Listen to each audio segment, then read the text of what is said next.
What's up, Superman fans? Anchorpete here, and I'm with my daughter Pepper, and we are here for episode 3 of Superman and Lois.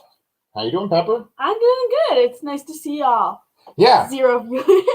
No, come on. They're coming. Our fans are coming. The fans nice of Aha. So, all right, come on, guys. You tell us what you thought about Superman and Lois today. And remember, Pepper, I will deal with the chat, okay? If you want to. So let's hop into our discussion. Okay. So I'll let you start. Thank you. Tonight's episode was a lot closer to an episode of Riverdale as opposed to an episode of like Arrow, right? Or Legends of Tomorrow. Well, I have noticed with the series that it's a lot more about family drama. And once again, our depressed twin brother, it's Jordan. Jordan. You have to shout. Jordan was like, sorry.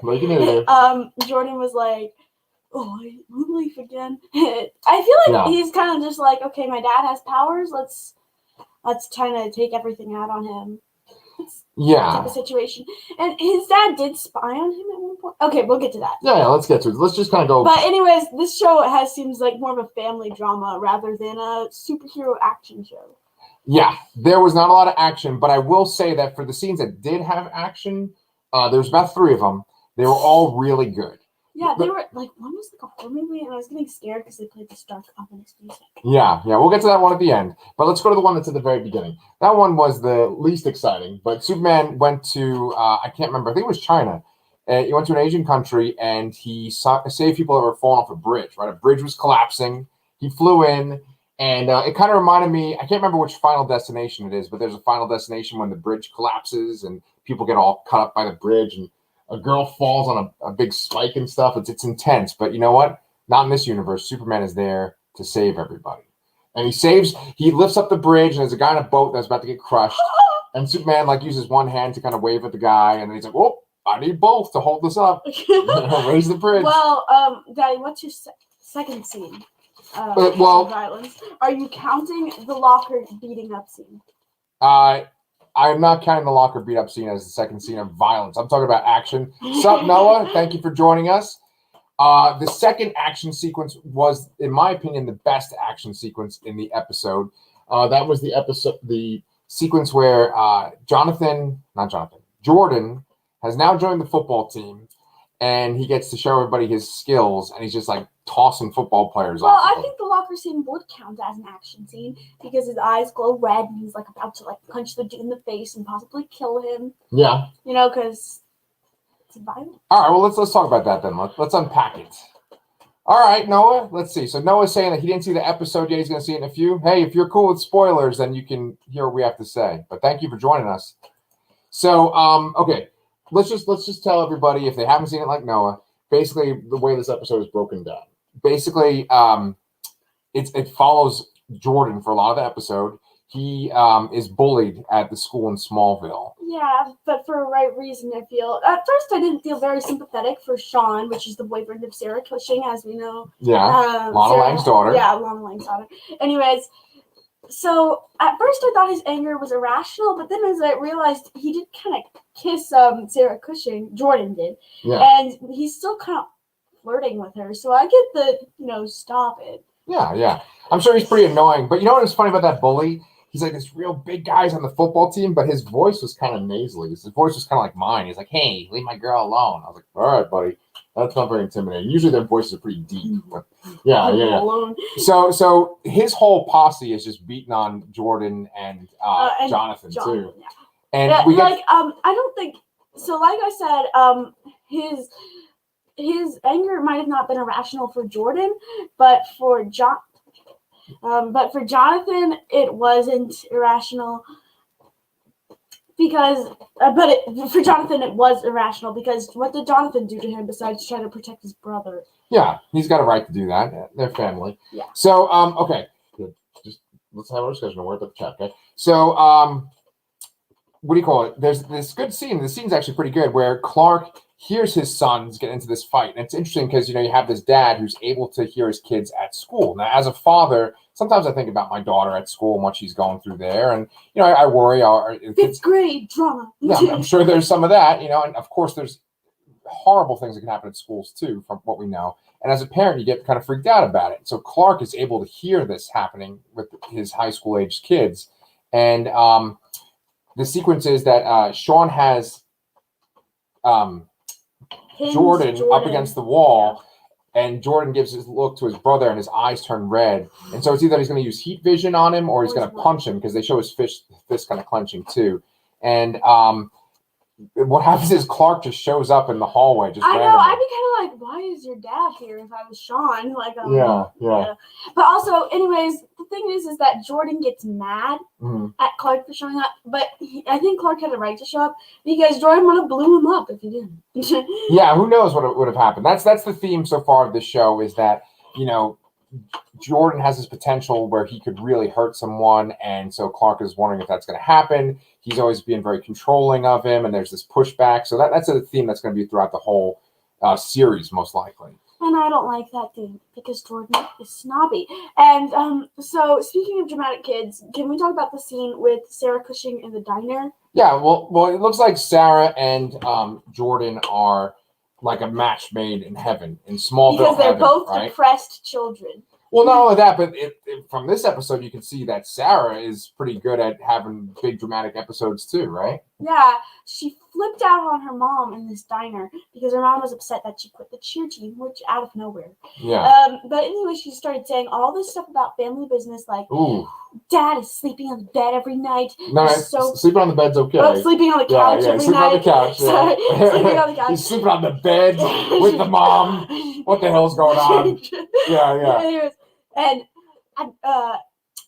what's the sister's name? I don't know. Yeah, well, the Ruthie, or I don't Ruthie. know. No, I could look it up. No, it's fine. But anyways, the sister is bullying everyone in school. There's totally gonna be someone in the comments. It's like, the sister's name is, and they're gonna get all mad at us. They do that sometimes.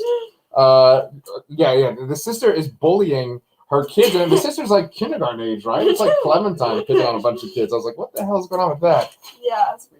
But yeah, so the point of that scene though is that Sarah just like unleashes like gossip right out of her mom. Like, here. Yeah, I know. But seriously, it would be fine if she said it in a more monotone, slower, more silent voice. But she goes, "You're blah blah blah," like super loud, and the whole diner hears it. Like, I think they did a good job, because people in the background are like, right. They turn and like, huh? What? You know, like, ooh, it's people are like eating their cheese fries more. They're like, oh, yum, yeah. So anyway, that seems like a little over the top. So anytime that one of the characters has this sort of over the top dramatic outburst, it's just a little too much for me. Yeah, I think this is turning. It's supposed to be a show of action and stuff, and it's turning into more of like a drama. Well, they say like in the making of that it's like a family themed show, and it is. Yeah, it's like a little bit more like the kind of Riverdale high school kind of drama show versus like the other kind of CW superhero shows, and that's okay. I'm okay with that, because I feel like all the CW shows kind of have flaws, but if you're able to overlook them, there are going to be charming characters, and there are going to be sequences that you enjoy, right? And the sequence that I really enjoyed in this episode was when Jordan finally got to let loose his powers when he was playing football. He's just like swatting other football players. I know. They're like, it's not that suspicious, but like, I'd be kind of like, this dude is smaller than all the people on the team, and yet he's like, yeah. And there's a bunch of great things in that sequence too. Like, and there's little like Easter eggs or whatever references, and maybe I'm just making big things out of nothing, but you know, there's this great part where the coach, the whistle falls out of his mouth. He's just so shocked to see how awesome. This is Jordan's face. Jonathan's face. Jonathan. Dude, we are always messing up Jonathan. But seriously, they should name them like Jonathan and Jordan. Can we have some more of a difference? Well, no, I actually like the naming, because they're both named after Superman's biological father and his adopted father, right? And speaking of, we had more drama of like, I'm not a real superhero, so I get to play football. But at the very end, Clark let him play football. Because he referenced how he wanted to play baseball when he was a kid, Yeah. But I also got curious because he said it was because of a girl or something. Who do you think the girl was? Yeah, I was wondering if it was Lois Lane, but he said it was like in elementary or middle school, somewhere around there, right? You probably would have known her. So the way that Superman stories go, usually, right, no matter when they're told, comics, and it's been retold in the comics many times, been retold in cartoons, movies, is that when Superman is growing up, his girlfriend or his love interest is Lana Lang, that she's in the show, right? She's his friend. When he goes to Metropolis, that's when he meets Lois Lane. And then he falls in love with Lois Lane? And he falls in love with Lois Lane. Yeah, and you ever notice that all the people have alliteration for their names, where it's like the same letter for the first name and the last name? Oh, Clark Kent, Lois Lane. It's not the same letter, but same sound, right? Clark Kent, Lois Lane, Lana Lang, right? So, yeah, it's like that. Kyle Cushing. They had to keep it going, yeah. And how about Sarah Cushing? That's not repetitive. She's a new character. Oh, right? yeah. So going back to the original Superman characters, there's a lot of alliteration like that.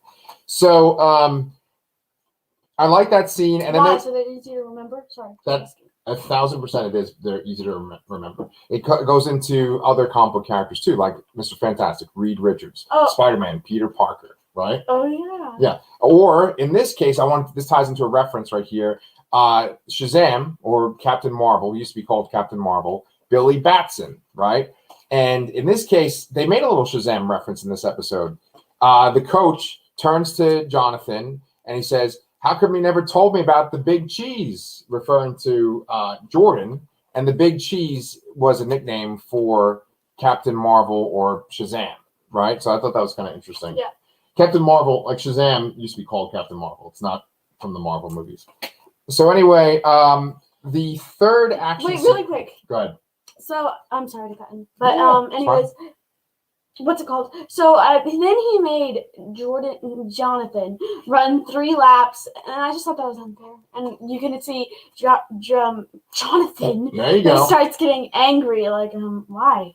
Why do I have to be subjected to this? Yeah, well, Jonathan... Because my brother is good. Jonathan was the MVP of this episode. I thought that Jonathan was the most likable character in the episode. Yeah, he made some jokes that were kind of actually funny. I laughed. Yeah, once or twice. He kind of is played off as the jerk, the jerk kind of jock brother at first. But in this episode, he was trying to be a good person. He was saying, you can't play football with these other people because you could really hurt them, right? And so he's looking out for his brother, but he's also looking out for innocent people that he can hurt, right? So anyway, the other thing, there's another reference too. One of the football players, when they see Jordan come out, he says he's a walking Disney movie in cleats. And I was wondering what they meant by walking Disney. Because he looks like a freak, kind of.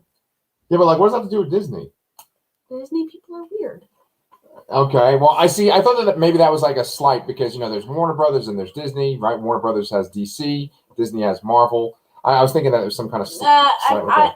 I'm not trying to be rude, but I think you kind of overlooked into that. I think it was just some weird random joke that no one probably, really but I didn't think it was a well-written joke either. Sorry, Superman and Lois writers.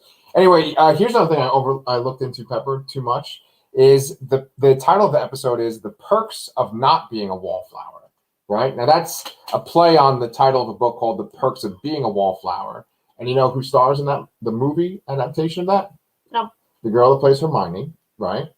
Oh, you mean Emma Watson? Emma Watson. And then also Ezra Miller, who DC fans will know that he plays the Flash in the Justice League movie. So why is it not being a wallflower? What's a wallflower? Very good question. A wallflower is a person that is like, when they're at a party, they're always like in the background. Like they don't want to be the center of attention. They're always, away. And so because Jordan joined the football team, he's all in it. He's not being a wallflower anymore. Yeah. Right? I mean, also I can see with Sarah, I'm sorry if I keep bringing this up. I just... Oh, you love it. Bring up Sarah and Jordan. Sarah Go ahead. And Jordan. That's what we're here for. Yeah, so I just see how Sarah... What's it called? Sorry, my brain just stops working. But in the end, I think Sarah had this really nice scene with her mom where they kind of expressed their feelings. I thought that was probably one of the best written parts of this show I've seen so far. Pepper, they had a sincere apology with each other.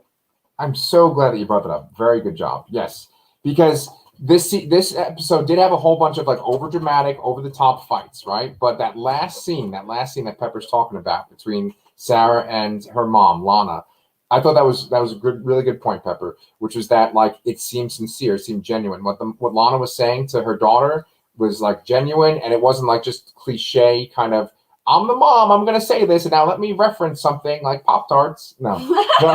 No, like, it was a genuine, good conversation. I really did like that scene. I thought that redeemed what happened with Sarah that episode. And also, Lana Lang is the captain of the head coach of the cheerleading team. I thought she worked in a bank, right? Yeah, well, maybe it's just volunteering. One of those moms who wants to do things for the kids. Maybe, yeah. Anyways, also, really quick, speaking of Lana, her husband Kyle, major spoiler alert, was killed in the end of this episode by a random woman. No, okay. So that I want to kind of help you with there, because that wasn't Kyle. She laser beamed him in the face. No. That wasn't Kyle. I thought that was Kyle. So, okay, this is all about Lois's story now. You ready for this part, guys? That was pretty good. I thought it was kind of creepy. Okay, yeah, so let's talk about that. So Lois is at her new job in the town where she's a reporter, and there's only 2 reporters in the town, right? And I can't remember her friend. Her friend has a weird name. Her name's like Debbie Salad or something, right? I don't know. Debbie Salad. Whatever. They're going to say that in the comments. Like, oh, her name is actually Gina Crouton. But anyway, they are trying to find out what's going on with Morgan Edge, and they're chasing down leads.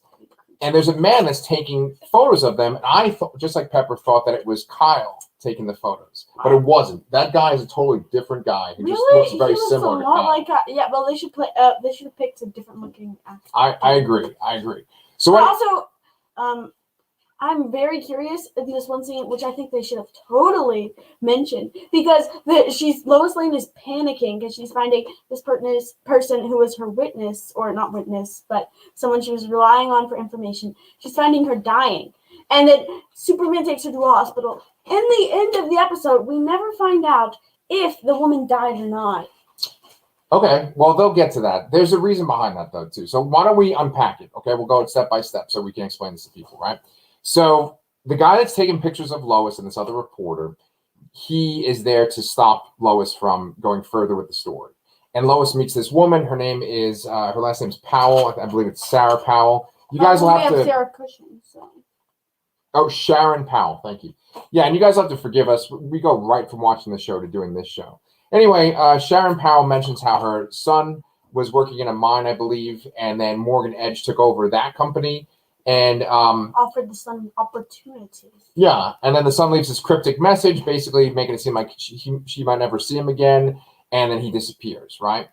So Lois goes to meet with her source, with this woman, Sharon Powell. When she goes to meet with her, there's a man in this hotel room. Well, I want to mention how ominous it was before you meet her. I thought they did a well job portraying this. It got a little more corny when the man showed up.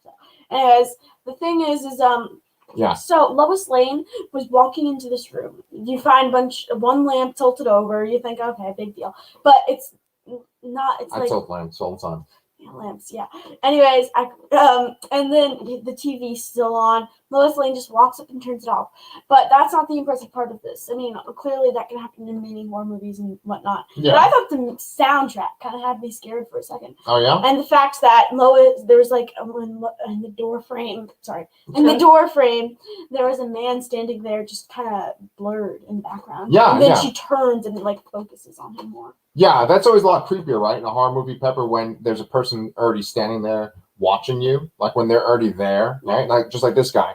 So this guy attacks Lois and he beats her up. Now I don't know if she sticks a pin in his ear. I was traumatized. Now here's the thing: I don't know if his intention was to kill Lois Lane, because what you see is his power that he has. He's on par with Superman in terms of strength and invulnerability. Luckily, right? Superman freezes him in the face. Or let's do it piece by piece, all right? Let's hold on to your Debbie salad and your croutons over there, okay?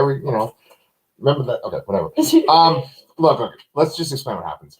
So this guy's beating up Lois, and she sets off her little Superman beeper thing that she has, and Superman just flies in. It's very reminiscent of the beginning of Batman v Superman. He flies through the wall. He knocks the guy back. And in Batman v Superman, Superman does it to a regular man, and the regular man still survives. But in this, he knocks the guy against the wall, and I'm like, okay, well, this guy should be dead. You find out that he is invulnerable, and Superman's just punching him, and nothing's happening. And he's able to punch Superman and actually hurt Superman. weird. So he's very strong. Well, I noticed that one thing, every time Superman punched our new villain, which, by the way, I think they're kind of overdoing this bit. I'm having trouble focusing on each villain. But anyways, when every time Superman punches him, you kind of see like a ripple, but nothing seems to hurt him, like a kind of ripple. yeah. That's the way that they do it with Superman movies now, and like the Hulk and stuff in the Avengers, is that they're so strong that like their punches are like seismic waves, right? There's like waves fluctuating. So he's just like cracking into this guy, and the guy's not falling over. And then so Clark gets a little inventive. He like kind of rises up. He uses his freezing breath, like Pepper just said, and he freezes him. Then he goes and like punches him out of his frozen state. I thought he was actually going to shatter, like Sub-Zero in like Mortal Kombat. I thought he was going to shatter. A little bit too violent. Right, I was like, whoa, PG-13 show. CW, yeah. He doesn't shatter. He falls out of the ice, and then Clark did like a combination of moves. It was very reminiscent of the fighting games that Jordan plays. It was very reminiscent of like DC versus Mortal Kombat or DC Injustice, right? And so they're fighting. And Superman did this like combo move where he like threw him for a minute, then called him and punched him and slammed him to the ground. It was awesome. But here's the thing. This is what Pepper was talking about before too. He finds at this source Sharon Powell needs to go to the hospital. He flies off and takes her, but he doesn't like go after the guy or look for the guy. Help Lois. Yeah. I mean, Lois so he leaves okay. Lois inside the house where a maniac was just like possibly trying to kill her, possibly trying to hurt her. Right.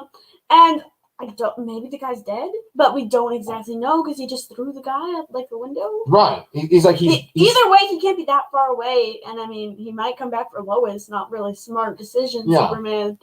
And Clark has the ability to fly this woman to the hospital and say, "Go help her," and then fly back in an instant. And but that didn't happen. So this guy gets away, and the post-credit, well, not the post-credit scene, but like the very last scene of the episode is this guy driving in a car, and there's a woman in the middle of the road, and what does she do? So I'm going to be not very descriptive. I'm just going to go with the basics here.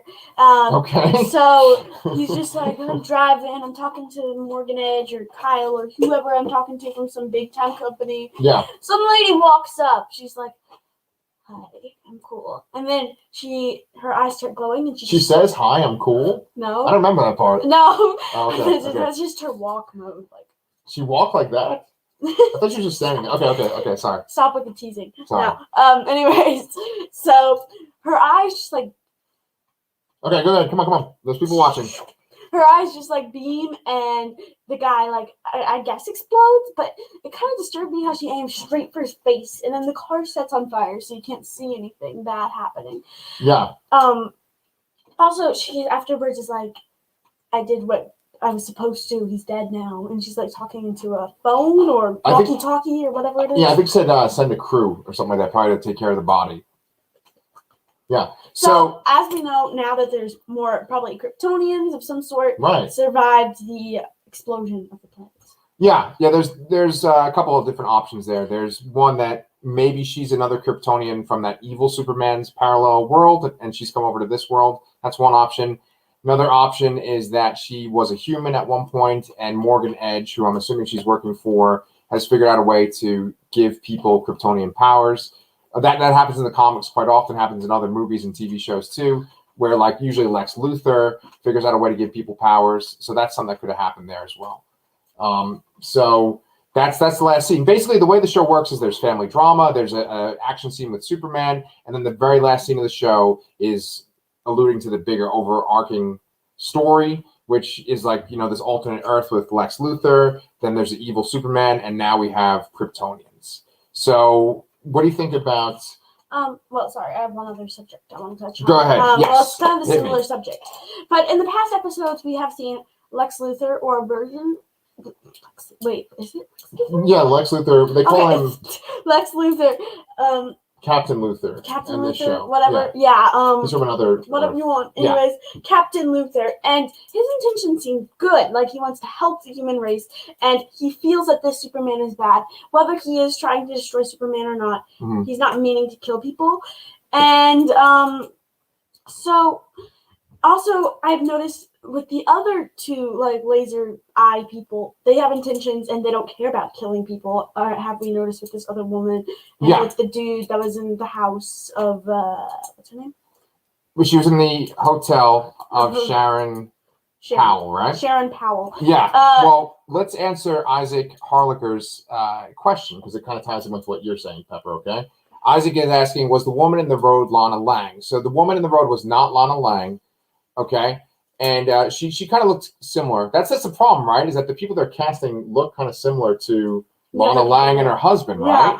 That's weird. Maybe we got those faces that look like everyone. Yeah, I guess so. But Pepper, what you're saying is that I noticed that the laser eye woman had no problem just killing a random dude. Yeah. But this also, when you said she was working for Morgan Edge, I doubt it because she killed one of Morgan Edge's company people. Anyways, also really quick. Okay.